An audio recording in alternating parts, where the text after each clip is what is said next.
2025 में अगर किसी को 5 से 10 लाख में बिजनेस स्टार्ट करना हो, कितना इनकम जनरेट कर सकता है, कितना टर्नओवर बना सकता है, क्या कमाई कर सकता है साल के एंड तक?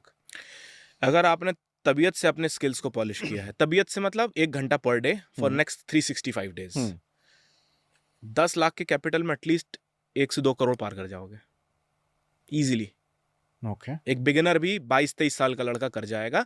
ये बेसिक लेवल की बात बता रहा हूँ। और अगर आपने और ईमानदारी से मेहनत करी, ईमानदारी से मेहनत करी है मतलब अपने आप को पॉलिश किया, प्रोडक्ट प्रेजेंटेशन पे काम किया है, कम्युनिकेशन पे काम किया है, तो 5-6 करोड़ कहीं नहीं जा रहा है आपका।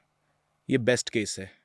और फिर स्काई इज द लिमिट भाई, स्काई इज द लिमिट। मतलब सेल पे फिर वो कोई लॉजिक नहीं लगता है, सेल पे इमोशंस लगते हैं कि मेरे पास ये है, मैं बेचना जानता हूँ, तो बेचने को तो मैं कुछ भी बेच दूँ।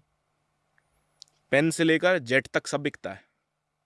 एक 20 रुपए के पेन से लेकर 20 करोड़ के जेट तक सब बिकता है। आपको बेचते आना चाहिए। अभी तक हमने बात करी ओवरऑल इंडस्ट्री को लेके, प्रोडक्ट्स को लेके, कमोडिटीज को लेके और मर्केंडाइज को लेके।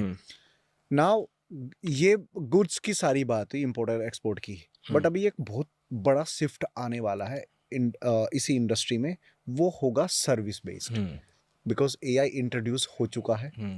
इस पे आपका क्या ओपिनियन और कितना बड़ा बिजनेस बन सकता है सर्विस प्रोवाइडर की उसकी तरफ से मैं बोल रहा हूँ? देखिए, इंडिया में क्योंकि टैलेंट कॉस्ट सस्ती थी, तो 90s से ही पूरे वर्ल्ड के कंपनीज का नज़र इंडिया पे रह चुकी है।